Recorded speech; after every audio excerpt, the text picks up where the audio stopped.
Hi, everyone. My name is Alex Stein. I'm the Associate Director of External Development at Treyarch and Activision Studio, as well as an XDS Advisory Committee member. It has been my great pleasure to assist the Gearbox and Liquid development folks in putting this presentation together, though in all honesty, my contributions have been minimal with our own game shipping, Black Ops, Cold War, in just a couple weeks. But perhaps that wasn't unfortunate because I think what you're about to see is phenomenal. The partnership between Gearbox and Liquid goes way back to the first Borderlands, when Liquid was first hired to create props, but then a radical art style shift was decided on just 6 months before ship, and Liquid found themselves having to overhaul hundreds of props. The partnership continued through Borderlands 2, and then really took off when Liquid was acquired by Keyword Studios in 2017. Their latest collaboration, Borderlands 3, brought not only Liquid back as a partner, but also Keyword Studios' sister studios, Mindwalk and Lakshya, as well as the Trailer Farm for marketing cinematics. Here to talk about how this partnership has evolved not only in the games they've made together, but also in how they work together are Jesse, Brian, Royal, Chuck, and Tara. We'll be headed straight into a live Q&A right after the presentation, so don't forget to submit your questions via the Q&A box in the XDS live stream during their presentation. And now, without further ado, I present Gearbox and Keywords. Successful co-development takes more than trust.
Good morning / evening, XDS super friends.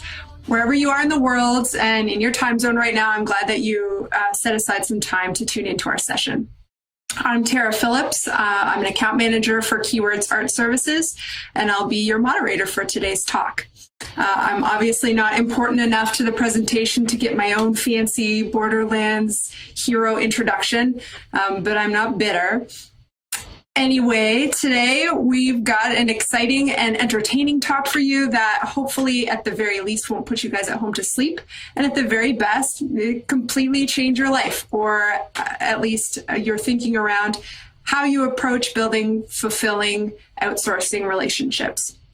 So the first 30 minutes of the session will be a discussion around Borderlands 3 and the shenanigans that ensued during production. And then the second half is going to be live Q&A, where you guys as esteemed audience members will be able to ask all of your burning questions. So without further ado, let's get into it. First of all, in case anyone's been living under a rock, and like, let's be real, 2020, this last year, I know we can all relate to that feeling. Brian, could you take a minute just to give us a quick rundown on what Borderlands is and what you think made Borderlands 3 such a successful release? Sure. Thanks, Tara. Well, Borderlands 3 really started about 11 years ago. Back then, when we were working on Borderlands 1, we were struggling to figure out what that game should be. I mean, the game was really fun, but it looked like pretty much every other post-apocalyptic shooter that was on the market or was about to be on the market. And so, knowing this, some of our artists snuck away and in secret came up with this new art style. And that art style turned out to change the entire game and also our entire company. But the trick was back then that we basically only had 6 months before cert. And so how were we going to redo all the art in the game with basically no time? And to be honest, we were still trying to figure out what that art style was supposed to be anyway. And so the solution was, well, like this. we started working with some external developers to try to figure out the art style and make all the art. And during that time, something really interesting happened because we had so few people on hand and we were just trying to figure out the style that we had a lot of our artists work directly with the external artists at the other companies. And so one of these companies that we worked with way back 11 years ago was Liquid Development. And they've been with us basically the entire time. So fast forward, last year we were shipping Borderlands 3, and who did we call to help us figure this out? Liquid. And we tried a lot of new things to try to get as much art in the game as possible in a very short period of time, and it succeeded. And we were very happy with what happened there, and we're excited to talk about it here. Cool. So excited to dig into more about what that experience was like. So the format today for our presentation is going to be a little bit different than like what you guys are used to for a live XDS talk. We are harnessing the power of video editing. And we're okay with shaking things up a bit because it's kind of right in line with what we have to talk about. Today, we might challenge the mentality around how our industry traditionally approaches outsourcing and how it functions. And we're exploring that by splitting it up into two main points. So we all have this idea in our mind about what this relationship looks like. A studio wants to make a game. They need some help to get it done. They reach out to a vendor and pick one that aligns in some way with experience, quality, and pricing expectations, and then they kick things off. And then an outsourcing manager or someone in a similar management position talks to a point of contact from the vendor's team, and everything good and bad funnels through those two people. This is the tried and true method, but is it the only way to outsource? What if we opened it up to an ideology that you guys refer to as creative to creative? Jesse, maybe you can tell us a little bit about what creative to creative means to you. Sure, Tara. What most studios find is that they usually end up throwing items over the fence. What we ended up doing is kind of doing something that's similar to code development, but not necessarily exactly that. What we have done is we've empowered our internal teams to talk directly to the external team. So in our case, for instance, the creative to creative model allows for our internal leads to talk to Liquid's internal leads. And together they make the game plans, they assign tasks, they give feedback directly to each other without having to go through any of the barriers. After all, we all want to make the best possible project, and instead of viewing each other as vendor and buyer, we like to think of ourselves as an extended team. What is it, Royal? You guys call yourselves Gearbox Portland, or how is it? Gearbox West, we jokingly refer to ourselves as, but that's pretty much, I guess, a good summation of the philosophy behind it. My cat, hold on. And like that didn't just come out of nowhere. Like where did the importance of that come from? I've been doing development for almost 20 years now, and usually when you work with people externally, you think of, well, there's a relationship that is traditionally outsourcing, or you think of it like, well, you need something because you ran out of time, or you just don't have the staff or something, and it's a place of need, not planning, right? And that definitely starts the relationship in a different foot. And when we talk about creative, it kind of grew from this idea that you really do want to treat the people externally just like you treat your internal developers. So with that mindset in place, when we started working with Liquid in this capacity, we explored this much more in depth. It turns out people are, morale-wise, a lot happier internally and externally, which I'm sure Royal will speak about in a second. But like internally, when our internal artists think about external people like part of the team, they don't look at them like, well, it's us versus them, or, we had to use them, and so this is what we get. It's like, well, how do we like collaborate with them to get the results that we're looking for? and what creative things can they also, give back. Because when you collaborate with artists internally, a lot of people add new things to the design or new things to the aesthetic, and it kind of builds on each other. And so when we think about the external developers just like internal developers, and we start thinking about they're both creatives and they're both collaborating on this stuff, you get much more creative and better output. They all want to be treated just like the developers. And so, why not just do it that way? So in terms of how that looked from the other side, Royal, do you have did it feel very different for you with this mentality of let's work with people rather than have people work for us? Did that what kind of ownership did that give you? It was pretty jarring at first, actually. We weren't really expecting this level of openness, and it was exciting to be able to meet the desire. I remember the blank stare that I received from one of my lead artists at the time when I asked them to just reach out directly to the appropriate point of contact at Gearbox and find the solution to the production problem that we were facing that day. And just the reticence initially, but then as the training wheels came off, it ended up being just both freeing and exciting for all of us over here at Liquid. The breadth of work that we were doing for Gearbox at any given point in time was doing nothing but increasing during the months of core production of Borderlands 3. And so by embracing this and pulling in the leadership team for the various disciplines of work we were doing, and then giving them direct access to the team, and then just trusting that it would work itself out, but being there along the way to make sure that if anything did go wrong or any fires arose, we could solve them together. It came to fruition. I think it all just basically came as a result, like what Royal says, just circumstances came up. The first one was why don't they have access to the engine, right? And it's well, let's push for that. Why? This is dumb. Why do we need to re-import everything they do? It's just wasting a lot of time.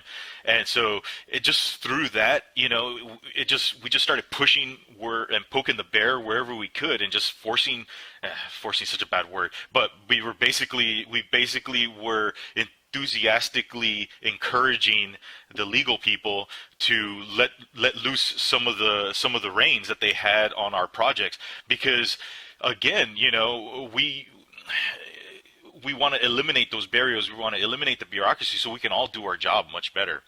And that's basically, it was born out of circumstances. I know that it wasn't until we were kind of in neck deep in this whole thing that we realized kind of the model that we had was working and it was something special. Yeah, I think it didn't really click in my head until I believe it was XDS 2018. So when I first started at Gearbox, Brian said, "Hey, what shows do you want to go to?" And one of my great friends and fellow advocate, John Jones, he had told me about XDS in the past. It all started clicking for us when we actually went to XDS and we met the Liquid crew there for the first time with Heather and everyone, Dan and all them, and it was amazing. We had a blast. And at that point in time, I realized that our teams hadn't really met, and that's, I think, actually where things really started to make a lot of sense for us internally when it comes to creative. Suddenly you had faces with names, and not only that, but you had faces with names to artwork. Royal, do you have any thoughts on this kind of stuff?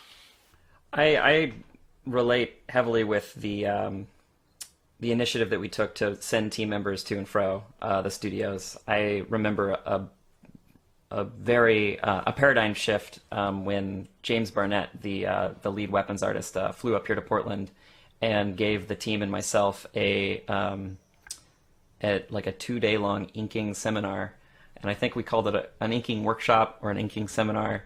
And it was a deep dive into how we get that illustrative effect for the Borderlands art style, and from that point forward, the relationship changed. James and I would talk about the artists and talk about the team individually, and as we were submitting work and as we were getting that said work reviewed, there was these opportunities to say like, well, Camille's just nailing it with the flowing curvature lines, and if she can show Egil how to approach it the same way, then we should see a benefit. And like that level of collaboration, I certainly had never experienced up to that point. That's when it started to feel to not just myself, but the team as a whole, like that we were part of something bigger, that we were part of a team, and that team is making this game, and that game is our baby. See, I find that really interesting because before Jimmy went up there, like you guys had been working on weapons for a long time, right? And it was literally that one single event that kind of like changed the course, or like set the bar for this talk that we're having right now, this wonderful relationship that we have. It was that one little event of trust, of going out there and getting to know the vendor on a personal basis, and thus being empathetic for them and putting those names to faces that really it makes this work wonderfully. And I mean, we have our memories from the Texas State Fair as well, right? Like we'll always have that moment in time together, you and I, eating that fried lobster. Like that will never be taken away from us. Eat fried lobster with champagne. Imagine me and you, I do. I think about you day and night. It's only right to think about the girl you love and hold her tight. So happy together.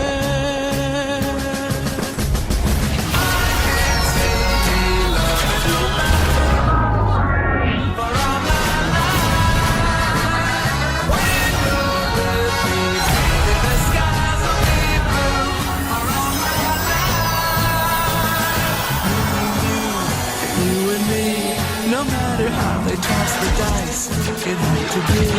The only one for me is you, and you for me. So happy, so happy together. How is the weather?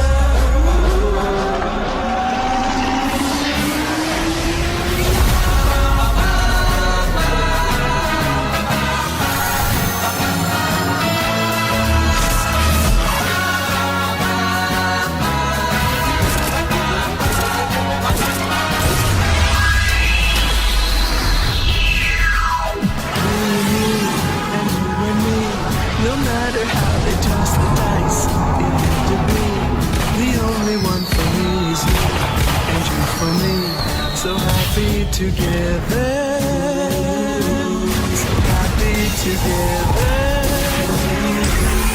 How is the weather? So happy together.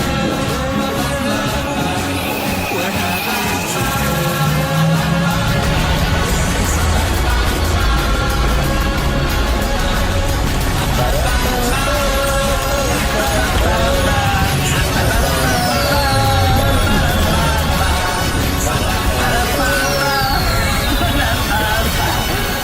It's so hard to sync up when you're dealing with the latency of. Yeah, but I think that all the video almost feeds. makes it better. And done. Credits by Trailer Farm. So great. Hold it I up. love this trailer. They did an amazing job. Yeah. It was really cool is towards the end, in the end, it came out really well. That they still weren't happy with it. Like, they're perfectionists. Like, they really wanted to add in more facial animation and a lot of extra polish, but in the end, it had to come out. It was absolutely insane that this was done with the amount of time that they had. I don't know. I love Ben and Holly and them. They just did an amazing job. Did you know Trailer Farm was going to be working with other Keyword studios when in the making of that trailer? The way I remember it is that we had when we originally talked to them at XDS, we really were impressed with everything that they showed us, and I was just like, oh man, I really want to work with these guys. I love talking to Ben. He's such a great, like genuine person. And then I remember when this came up, I was like, this is the perfect opportunity. Let's go ahead and talk with Trailer Farm about it. And so we reached out and we talked to them a little bit about it, and then they let us know. They're like, oh, by the way, we were bought by Keywords. And I think that's what sealed the deal for us, was when we heard that, immediately, like, all the stuff that on the schedule that made no sense to me personally on how it was all going to line up, it all suddenly just lined up. Yeah. And then I was like, wait, if they're Keywords, they're under the umbrella, that means that they have access to our Perforce, they have access to everything, they can talk to Liquid, is that true? And so they were like, yeah, we can do that. Yeah, it was a lot of fun to work on. We were brought in probably halfway through the pipeline. So they started in March, right after GDC in 2019. And then, Royal, if I remember correctly, we had content lock in May. So we had a team ramping down from main production. So we actually had a lot of the main resources from working on the main project available to jump in and help them out. That's funny you mentioned that, though, is like, a lot of our helping out, we definitely had artists trained in the style and could support them in terms of any kind of bespoke props they needed for things. But a majority of our help was actually just kind of pointing at things that already existed and repurposing everything that was already in the massive content library up until that point. Yeah. Would you say that an example would be like the rat asset, right? Yeah. That was not specifically Happy Together. That was for the Moe's character trailer, and there's a scene where she's got a rat rotisserie over a campfire, and they were getting ready to make a whole new like rat and put it on a skewer and stuff like that. We were able to actually snag one of the rat characters that's like a common enemy in the game, and jam a stick through it and give it to them. I feel like really what made this collaboration work really well was having access to you guys, being able to talk to you directly and say, okay, we're jumping in and working with the Trailer Farm now. You guys have transparency that we're doing that. We're actually, outside of Royal and his team, we're bringing in world builders and animators to help support them and get this done for when you guys need to release it. And I think it was a late June, early July deadline. So if we weren't really a part of the same family with the Trailer Farm, it would have made it a lot more difficult to do this. Yeah, without the previous work with the whole like creative type of push that we were doing internally, this wouldn't have been possible at all. So was it just like Liquid and Trailer Farm working on this? Or like what was the production? What did that look like on the Keyword side? Let me actually this is perfect for the 24-hour slide that Holly actually brought up in presenting how they worked on the Happy Together trailer itself. So there was not just Liquid development working with the Trailer Farm. Laksha and Mindwalk were actually there providing support and animation as well. So Mindwalk Studios and Laksha Digital are also Keyword Studios, a part of the art service line. Mindwalk Studios is based in Beijing, China, and Laksha Digital is based in Gurgaon, India, and also has studios throughout India as well. Okay, so I think the big part for this collaboration for the character trailers and the Happy Together trailer is that with the 4 different studios working together, again, completely, Holly, a lot of credit for putting this together and showing the 24-hour breakdown, is during the Trailer Farm cycle, in their early morning, they would work with Mindwalk and Laksha for animation and polish and production.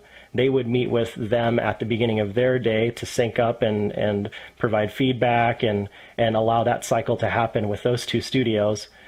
They would go through their entire day reviewing their work and also reviewing our work, and then at the end of their day, we would start waking up and meet with them and have a daily sync for us to review our own feedback, gain assignments, do production throughout our day, and provide an end-of-day summary, so that way they had something to review and provide feedback to for the following day.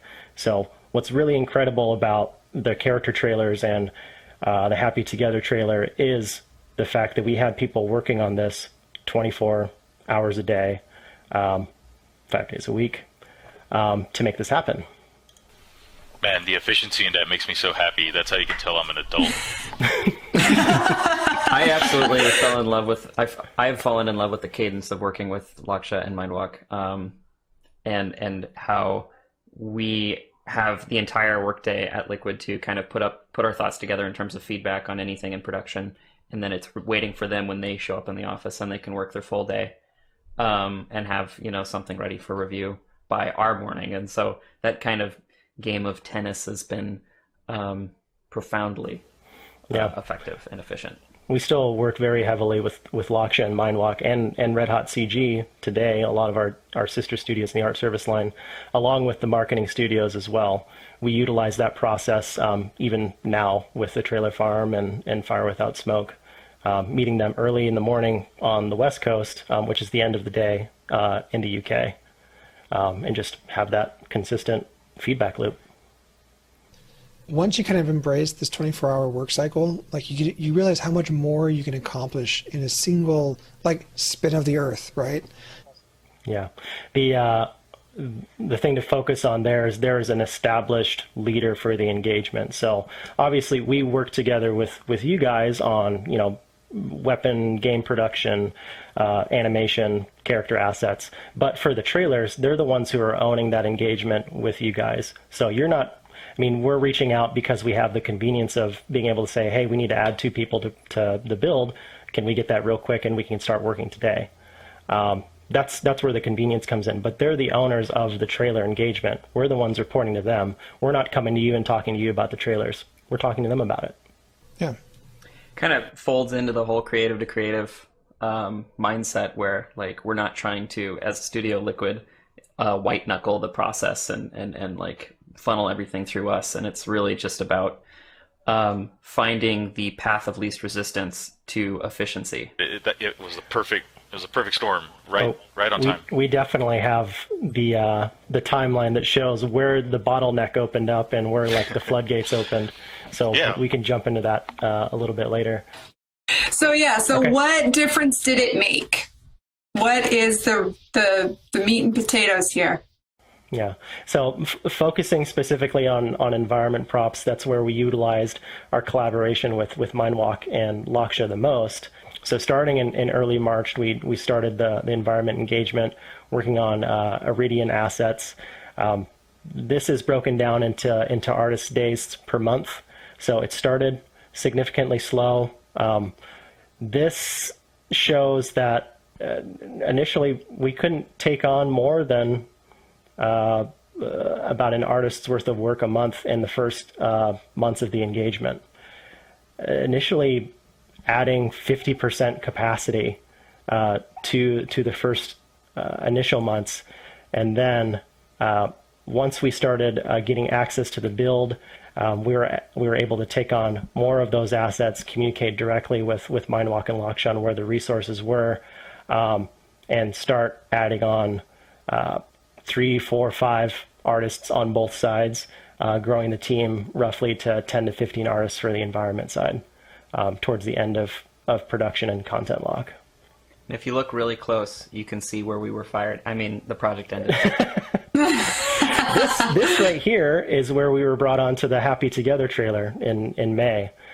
So you can see the benefit of us being in the build, in the engine, really set dressing and polishing and reviewing assets to work directly with the trailer farm. That capacity transition from us, Laksha and Mindwalk, to the trailer farm to really polish and get the character and Happy Together trailers out towards the end. So it was approximately 700 days on the Liquid development side that we brought on, which was 53% of the environment prop engagement for the main project, while Laksha and Mindwalk took on approximately 600 days of work, 47%, just shy of double, roughly adding 85% more capacity to the project. So starting off the engagement in late November, we only had part-time capacity, which we took that as a period where we could ramp up production and start looping in Loksha and Mindwalk. Early 2019, we ended up assigning most of the work to Loksha and Mindwalk, and our animation director was simply there to help guide and direct them for the mocap polish work, effectively assigning just over 60% of the animation mocap polish work to the other studios. I think the big thing to really focus on here is we wouldn't have been able to do this by ourselves between environment art and the animation polish. Essentially, in the end, not really being able to put together a full-fledged solution for Brian and Jesse and the Gearbox team. Keywords is what really brought us together to be able to do this. This was a 15-month engagement with Mindwalk and Loksha and the other studios. In the end, it would go from Gearbox to Liquid. It would go through an assessment to verify that work. We distribute the work to the other studios, along with our internal staff on the project, as well as our external contractors. We'd create the assets, go through the feedback loops to make sure that it was hitting the quality expectations that Gearbox held us to, and then submit it to Gearbox for final review. Well, there you have it, folks. If we all just treat each other like respectful human beings, the outsourcing world could be a happier, friendlier place. It's been so interesting to sit in on your discussion around outsourcing and the value of the creative to creative ideology. We've covered a lot on this talk, and I'm sure that our XDS super friends at home have taken all kinds of helpful notes. What I'd love to hear, though, from you guys to wrap all of this up in a neat little bow is what your thoughts are. So if there was one thing, small or huge, that you would want our listeners to take away from this talk, what would it be? And like, what is nearest and dearest to your hearts about this topic? I think I would want folks listening to this to focus more on building long-term relationships and start thinking about how to get more involved in their existing ones. As a vendor or a developer, I think ask yourself, where can you bring more value and open up the bottlenecks? I was blown away personally by the amount of excitement and morale that the team brought to the project. It was unlike anything I'd ever felt on a project up to this point. And like I was joking about earlier in the talk, we refer to ourselves as Gearbox West. With that morale improvement comes like a much more closer knit team. You feel like you're part of something bigger, and the quality of the work goes up, like hands down. I'd echo what Merle just said, is that when you work with artists and treat them like they're part of the team and not just some external person, you get so much better results. And so I really want to emphasize that point, is that we really want to say, from our experiences on Borderlands 3 and in past experiences, the more you treat an external vendor as part of the team, the better results you're going to get. I guess if I have anything to say on this whole thing, it's pretty much this. Something that I've learned in my advanced age of 40 is peanut butter is great, jelly is great. Peanut butter and jelly together are really good, but without the bread, you just have a big old mess. And it's really that bread that holds that peanut butter and that jelly together and makes just a nice sandwich. And so that's what we've developed here. We made a nice sandwich, and hopefully we can keep making sandwiches together. But Thanks for coming to our TED Talk, actually, everyone. shit, that's all gluten as well. Those things. Mic drop. And shit, Trailer Farm's in UK, right? Yeah. Will they understand jelly? Is it like jam or? No, well, it's jelly.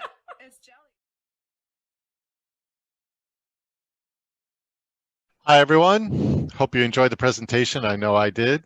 My name is Alex Stein. As I said at the beginning, I am the Associate Director of External Development at Treyarch. but this is more about what we just saw, obviously. So without further ado, I'd like to introduce here for live Q&A from Gearbox, Jesse Sosa, outsourcing manager, Brian Burleson, production management director, from Liquid Development, Royal Cybrant, art director, Chuck Bias, production director, and from Keywords, Tara Phillips, Keywords studio account manager. We have a few questions in the Q&A channel we'll start with, but if you want to add any others, please feel free to do so. We have about a half hour or a little bit less for this Q&A, so there's plenty of time for your questions.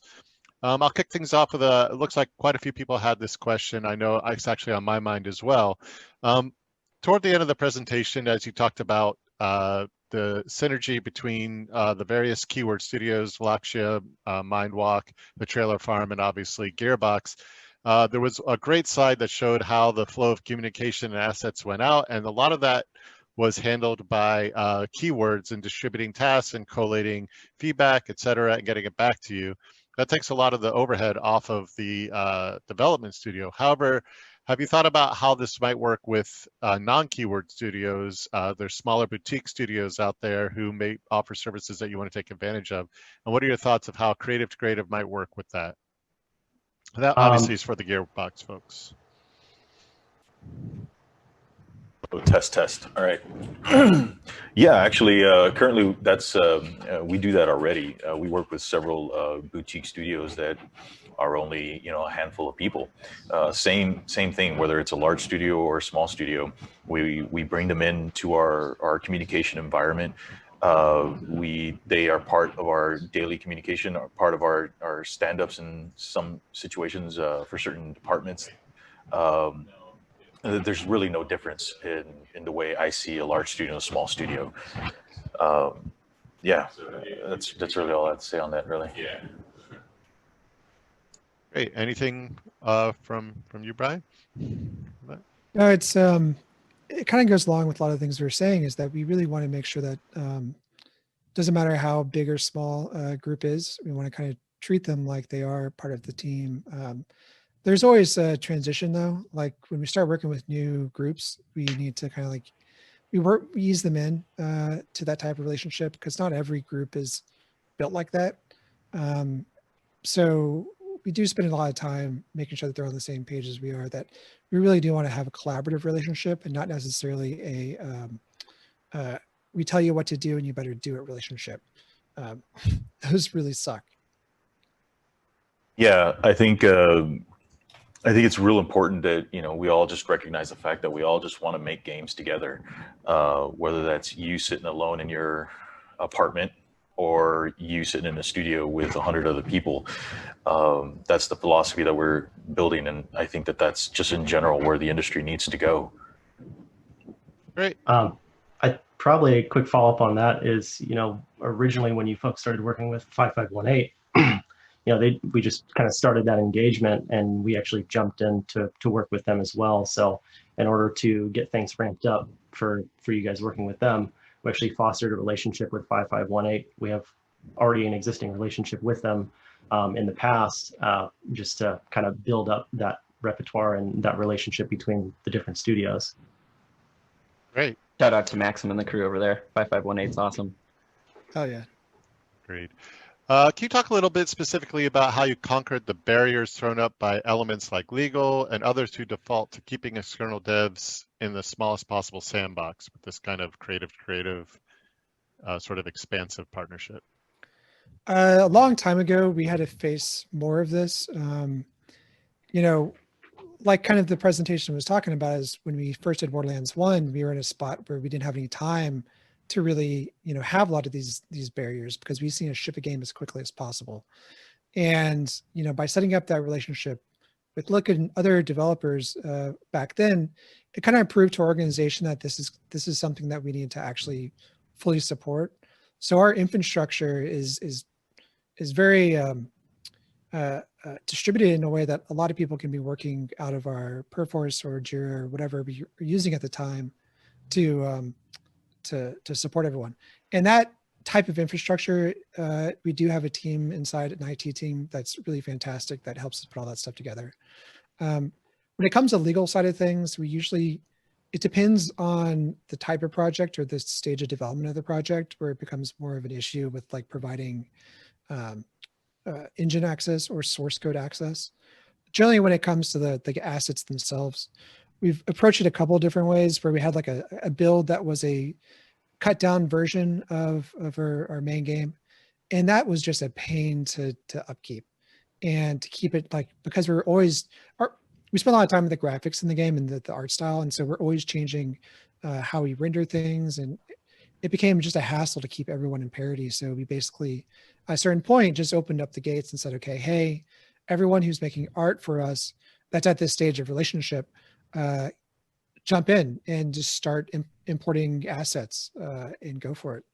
And so legal and our publisher wasn't super keen on it, but thing is, this philosophy that we've been talking about so core to our company, we just pushed it through. Great. Yeah. Oh, sorry. Go ahead. I was just going to say that there's also a certain point where you have irrefutable evidence, right? Like you track your days on Jira, and then you pull up those reports and you just say, look, this is what's happening when they don't have access to Perforce of the engine, right? Like there's this many extra days that we're paying for versus this is what it could be when they do have access to those systems, and then you can then build a cost savings report on that, and then money always talks when it comes to the higher ups. And so I think that's always just the big thing, is be prepared, have your numbers on hand, because the numbers just don't lie. Great. We have a question from Michael Paul. If meeting in person is not going to be viable for a bit, what's the key to connecting remotely in a way that builds the kind of trust and camaraderie that was described in the presentation? And I guess that could be more for the keywords / liquid folks. I mean, that's kind of tough because we don't have that opportunity to fly out and go to the Texas State Fair, or go to Portland and enjoy the nice bars downtown. I mean, really, we do have a regular cadence where we meet on a regular basis every other day. We have a once a week meeting with the team. Roy, maybe you can step in a little bit. Yeah, I mean, if I were to give any advice when I'm trying to build new relationships with new clients, new teams, it's usually, if you can find an avenue to introduce the external resources to your internal resources, or vice versa, and allow them to just be human and together, and to collaborate together, talk about the project, what's exciting about them, what they're most interested in. It does nothing but pave, lay the groundwork for relationships and trust to kind of start to grow. In a post-COVID world, we're still trying to figure out what that looks like. Internally, Liquid Development, we try and host bi-weekly happy hours where everybody kind of just jumps in a Discord or a Zoom call together, and talk about what they're working on, and same thing, what they're excited about, what they're currently struggling with, so on and so forth. This one may be more for the Gearbox folks. The creative model is definitely a great way to work. How do you manage the demands to supporting external development, from writing up and assigning tasks to answering questions to providing feedback, while allowing the internal creatives to also focus on their own work? How do you manage that balance? Well, there's a rule that I tend to live by, and I think it's just a general good practice, is that once you become a lead, you should never assign yourself critical tasks, right? Like, so your lead should not be doing production work. They shouldn't be doing any of that stuff, because, I mean, they have a lot of other responsibilities to do. And I think that there's a certain point in time where leads, especially, lead artists or principal artists, when they want to make that jump over to become an actual lead of the department, they have to be comfortable with the fact that they are not going to be touching artwork as much. So at that point in time, that's when you kind of know that you're ready to make that transition. So in general, this is something that we're still working on internally, but it hasn't been very difficult. I mean, a lot of our leads are really great. very organized and everything like that. And it's just shifting that focus, right, from just the internal team over to the expanded external team. And I think at first it was kind of difficult for our internal team to really grasp what that meant. But now with this time that we're living in with COVID and everything, we're all the same. You know, our internal team is the same as the external team. So I think they've now understood how to focus and how to give feedback to the external team, because at the end of the day, it's all exactly the same. You know, whether you're giving feedback to someone on a video call or an email write-up is really the same as just walking over and tapping someone on the shoulder and giving them feedback as well. It can be taxing on a person to be juggling all this stuff at once, in which case, you know, we do rely a lot. We empower our associate producers or just our producers per department to help out with this task, and as well as identifying key individuals within the department to help and be essentially the third key, if you're familiar with restaurant terminology, go-to people that can give these feedback. So we have, you know, you identify some of those, some of the internal talent that is interested in giving feedback and maybe possibly going into direction or whatever as a future career path. And that's where you find your rock stars. Obviously not everyone is ready to give feedback. There's artists and other developers that just want to focus on their skill, and that's totally fine. It does take just a reevaluation of what it means to give feedback and what it means to have an art team, whether it's external or internal. That just doesn't matter anymore, and it shouldn't matter anymore. That's basically what we've been doing. Great. Here's a great question from fellow XDS Advisory Committee member Isabel Bismuth. Did Mindwalk and Laxia also have access to the engine, or were all asset integration done by Liquid Development? Or were there any particular challenges in that regard? I guess that's best for the, that could be by either group, but Chuck, why don't you start? Right off the bat, Mindwalk and Laksha did not have access to the engine. It was all bespoke. We would send the assignments out to Laksha and Mindwalk and the other studios we'd work with. They'd do the production. They'd send it back to Liquid Development for a QA pass and quality control. And we'd integrate it on our side for the Gearbox team to review in the engine. Trailer Farm did have access. True. And that was a really important part because Trailer Farm helped us with the character trailers when we were launching at the end of BL3, right before we launched. And they did a fantastic job doing it extremely quickly. And part of that was because they had access to the editor. And they were, you know, basically sister studios to Liquid, so they could actually go and talk back and forth to coordinate, like, where do I find this asset? You know, we really need this wrench. What would work in this circumstance? And so because everyone was looking in the same tool, it was very quick to assess that. So that was a pretty nice thing.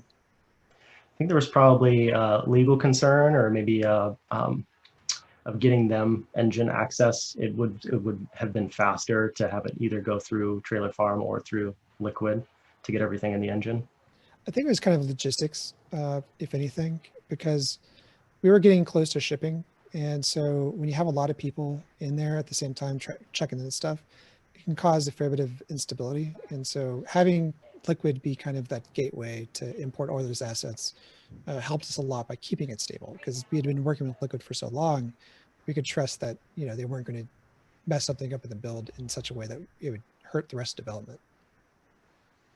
I think also Mindwalk and Laksha were able to then utilize Liquid's experience with the IP, and just like them knowing, you know, what was the quality level that they were able to kind of be that last step of the process before it went through integration and went back over to Gearbox. So it was just like an extra layer of just making sure that everything was at the quality level that it needed to be at. To just streamline it, right? To make sure that it didn't complicate the process. It just helped it, really.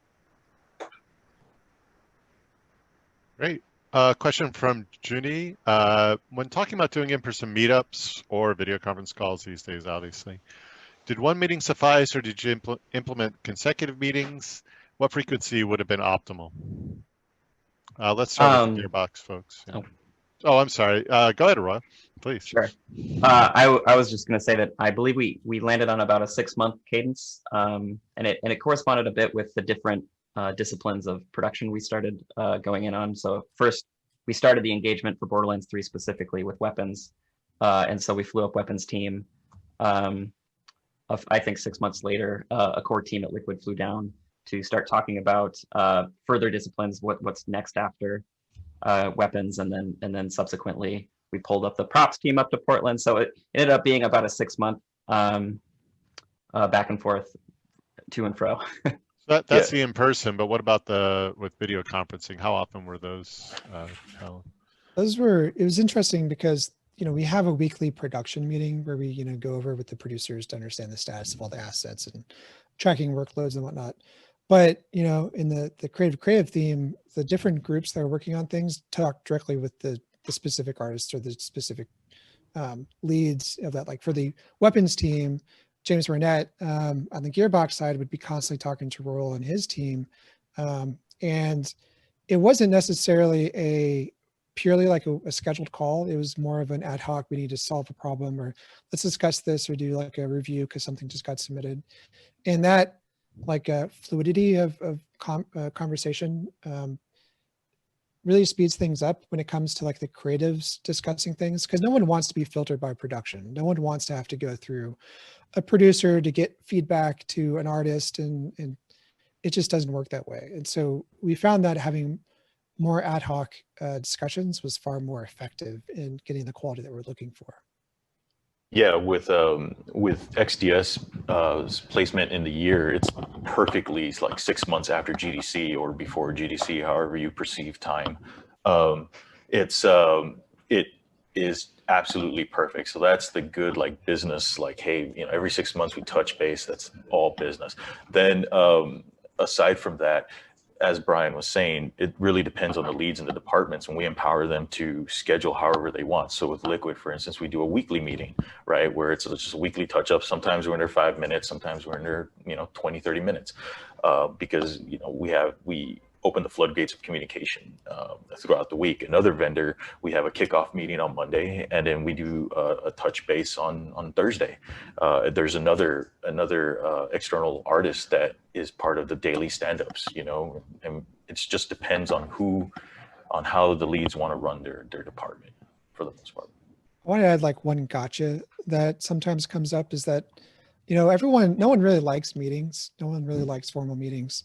So we hear a lot of times, this is most recently, coders, they're like, well, we'll meet when we need to, right? Or we'll do a thing where it's like, it's not that they're having a whole lot of discussions all the time, but they like don't want to have formal meetings at all. And what that comes down to is they just don't want to have to talk to someone or have a meeting for long periods of time. And that's bad. So if anyone in your company says, well, let's not have touch bases every week, but let's just do it when it's absolutely necessary. And for a lot of companies, that just means when something gets delivered at the end or something. Don't do that. Actually have meetings regularly in some way and make sure that you're touching base with your external developers in video format or whatever format you can consistently. Because if you go more than like 2 weeks without talking to them, like specifically having a verbal conversation, there's something that gets lost in the relationship. Like you really need to have that there. Great. One question that's sort of been asked by two different people concerns their slide about the 24-hour production cycle. One person's asking about work-life balance, but I think, and I think that's important, but I think equally important is the pressure it puts on the development team to keep things going. If you miss getting feedback one day, does it impact every studio, leading to work coming in late? How was that managed so that there was a little bit of a slack given so that if people couldn't get to it, it wasn't a disaster? I guess the Gearbox folks. There wasn't, like our timeframes, even though towards the end of production was tight, it doesn't, because there's feedback happening throughout the week, missing a day or two is not going to really destroy any thing we're working on. Usually we double task people that we work with so that if they're waiting for feedback on one thing, then they can move on to the next thing. And so it was very rare that we had situations where it's like, oh no, I didn't respond to this feedback, the project's going to fail. Like it was, we just never had those types of situations come up. Yeah, that's true. With any vendor, we try and make sure that we have enough work on them, that as soon as they're put something for feedback, they got something else to work on. And again, it does cause some stress on the internal team initially, but then that's where we expand we expand internally, and empower our artists to help give feedback. So it gets delegated from the lead down to his artist, right? And it's really, obviously if you're teamed up with a vendor that just isn't hitting the mark, then you should cut ties and move on to someone else, because ideally you want to team up with a vendor that does hit the mark, that is proactive. So if something's not there, they'll work on something else or something like that. But it literally takes an hour out of your day, just first thing in the morning, you get your coffee, you sit down, you give your feedback, and you're done. I mean, there's really nothing more than that. It's a self-discipline on the internal artist. And I think by sharing and giving our internal teams this, I'm forgetting my words right now, but putting the responsibility on them to do this, I think just makes everyone more responsible overall. Great. I think we have time for one last question. We'll try to make it quick. You mentioned a couple times how this creative model resulted in improved morale on both sides. However, I think all of us, as Jesse just sort of alluded to, have been in situations where there's been miscommunications, there's been a quality bar that hasn't been hit on both sides maybe. But on the Gearbox side, how do you deal with the frustrations that some of your leads may have had when things didn't quite work the way they were hoping, even after a couple rounds of feedback, assuming that might have happened? Yeah, I mean, we've had one, a couple studios, just drop out, and we're all adults here. This is business, right? If you're just not hitting the mark, okay, that's fine. We stop. We move the assets somewhere else. We pay out what work's been done, and that's it. It's like I said, we're all adults. Not everyone is great at everything, right? Your studio may be great at doing very specific style of art. It doesn't mean that you can go and do something else, and that's okay. We all need to understand our limits with all this, and as long as you approach it in that direction, yeah, that's fine. There's nothing wrong with it. You're not burning any bridges. You just say, hey man, this isn't working out. What can we do? Can we fix this, or is this something that's going to take a little bit longer? And if it's going to take a little bit longer, then I'm going to let you work on your own issues, right? It's like a real life relationship, right? There's people at different points in all their lives, and they have to work out these issues, right? And sometimes you could be with someone that you think is fantastic, but if they're just not on the same page and not in the same place in life, then it's just not going to work. So the best thing to do is just come to a mutual break and say, okay, we're going to work on some things together. If we so happen to cross paths again, it could work out. It's just like a relationship. That's one of the ways we start a relationship. Like we go on a coffee date, where we send them an asset, see if they actually get the art style, they have good rapport with their artists or with their people.